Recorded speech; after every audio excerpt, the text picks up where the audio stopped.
yaitu orang yang bersedekah akan mendapatkan naungan di hari akhir nanti.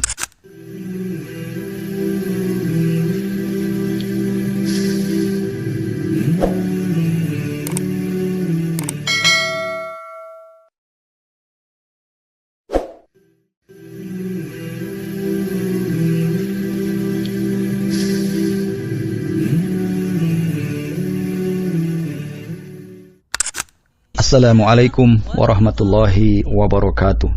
Alhamdulillahirabbil alamin.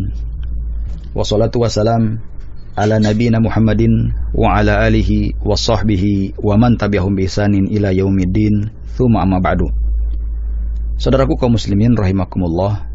Alhamdulillah, pada kesempatan yang berbahagia ini kita akan mengkaji tentang sedekah dari hasil yang baik. Mudah-mudahan kajian ini bisa meningkatkan keimanan dan ketakwaan kita kepada Allah Subhanahu wa taala. Saudaraku kaum muslimin rahimakumullah, ada sebuah amalan yang dapat membantu seseorang untuk sukses di akhirat nanti.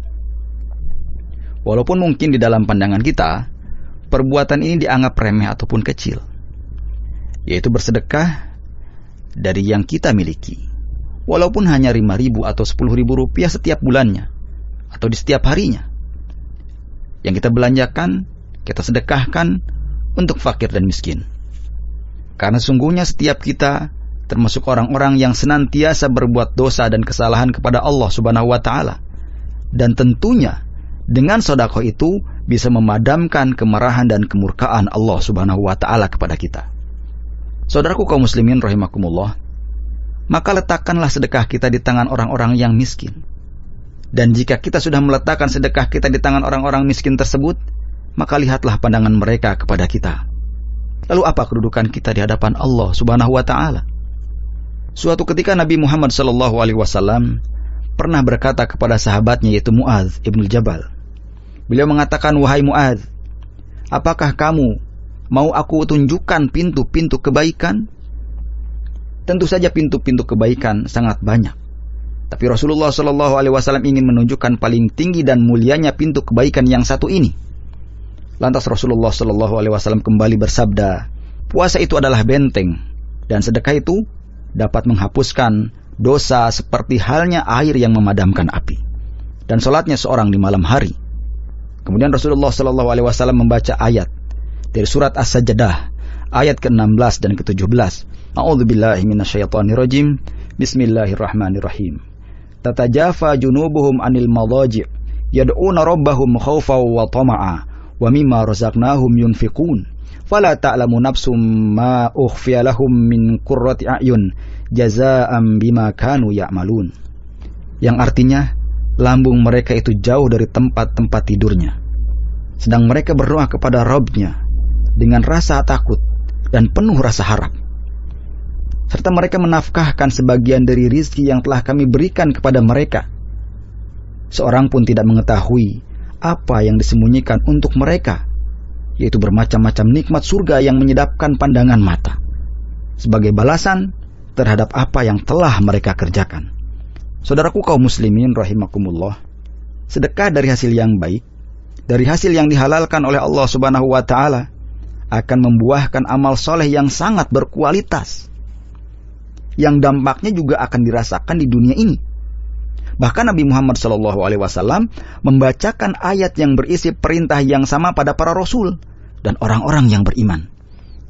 Allah Subhanahu wa taala berfirman di dalam Al-Qur'an surat Al-Mu'minun ayat ke-51. Ya ayyuhar rusul, kulu minat thayyibati wa'malu salihah, inni bima ta'maluna alim. Wahai para rasul, makanlah makanan yang baik-baik, yaitu yang halal, dan kerjakanlah amal salih. Sesungguhnya aku mengetahui apa yang kalian kerjakan. Kemudian di ayat yang lain, yaitu surat Al-Baqarah ayat 172, Allah Subhanahu wa taala pun berfirman, Ya ayyuhalladzina amanu kulu min thayyibati ma razaqnakum. Wahai orang-orang yang beriman, makanlah rizki yang baik-baik yang telah kami rizkikan kepada kalian. Saudaraku kaum muslimin rahimakumullah, para rasul dan umat mereka diperintahkan untuk mengonsumsi yang halal dan diperintahkan pula untuk beramal salih. Jika yang dikonsumsi adalah yang halal, maka amal solehnya akan diterima oleh Allah Subhanahu wa Ta'ala. Namun jika yang dikonsumsinya adalah harta-harta yang haram, maka bagaimana mungkin amal solehnya diterima oleh Allah Subhanahu wa Ta'ala? Oleh karena itu, Nabi Muhammad SAW pernah menceritakan tentang seorang laki-laki yang telah menempuh perjalanan yang sangat jauh sekali, sehingga rambutnya terlihat kusut, bajunya penuh berdebu. Lalu orang itu mengangkat tangannya ke langit seraya berdoa, Ya Rabbi, Ya Rabbi, wa mat'amu haramun, wa mashrabuhu haramun, wa malbasuhu haramun, wa ghudhiya bil harami, fa anna yustajabu lidzalika. Yang artinya, wahai Robku, padahal makanan yang ia makan dari barang-barang yang haram, minuman pun dari yang haram, pakaian pun dari yang haram, dan diri makan dari hal-hal yang haram, maka bagaimanakah Allah Subhanahu wa Ta'ala akan memperkenankan doanya? Maka penting untuk kita dalam mencari sesuatu yang halal yang akan kita makan, dan terlebih untuk keluarga dan keturunan kita. Dan banyak sekali keutamaan yang didapat oleh seseorang yang menafkahkan hartanya dari hasil yang baik. Di antaranya yaitu, yang pertama, bahwa sedekah akan menghapuskan dosa-dosa kita. Hal ini sebagaimana hadis yang diriwayatkan oleh Imam At-Tirmidzi rahimahullah, bahwa Rasulullah SAW bersabda yang artinya, sedekah dapat menghapuskan dosa sebagaimana air dapat memadamkan api. Adapun dalam hal diampuni dosa dengan sebab sedekah, tentu saja harus disertai taubat kepada Allah Subhanahu wa Ta'ala dengan taubatan nasuha atas dosa-dosa yang telah dilakukan. Tidak sebagaimana yang dilakukan sebagian orang yang sengaja bermaksiat kepada Allah Subhanahu wa Ta'ala, seperti korupsi, memakan riba, mencuri, berbuat curang, mengambil harta anak yatim, dan sebelum melakukan hal-hal ini, ia sudah merencanakan untuk bersedekah setelahnya agar impas tidak ada dosa baginya. Dan ini adalah merupakan sebuah kekeliruan. Kemudian yang kedua yaitu orang yang bersedekah akan mendapatkan naungan di hari akhir nanti. Imam Al-Bukhari rahimahullah pernah meriwayatkan bahwa Nabi Muhammad SAW bersabda bahwa di antara mereka yang akan mendapatkan naungan di hari kiamat yaitu seseorang yang bersedekah dengan tangan kanannya. Lantas ia menyembunyikannya amalan itu sampai-sampai tangan kirinya tidak mengetahui apa yang disedekahkan oleh tangan kanannya tersebut. Saudaraku kaum muslimin rahimakumullah, yang ketiga, bahwa dengan sedekah akan membawa keberkahan pada harta kita. Hal ini sebagaimana hadis yang diriwayatkan oleh Imam Muslim rahimahullah, bahwa Nabi SAW bersabda, harta tidak akan berkurang dengan sebab sedekah. Dan seorang hamba yang pemaaf pasti akan Allah tambahkan kewibawaan baginya. Apa yang dimaksud dengan harta tidak akan berkurang tersebut? Dalam syarah Sahih Muslim, Imam An-Nawawi menjelaskan, para ulama menyebutkan bahwa yang dimaksud di sini mencakup dua hal. Yang pertama yaitu hartanya diberkahi dan dihindarkan dari bahaya. Maka pengurangan harta menjadi impas, tertutupi oleh berkah harta yang abstrak tadi. Ini bisa dirasakan oleh indera dan kebiasaan kita sehari-hari. Kemudian yang kedua, jika secara zatnya harta tersebut berkurang, maka pengurangan tersebut pun impas, tertutupi oleh pahala yang didapat dari sisi Allah Subhanahu wa Ta'ala.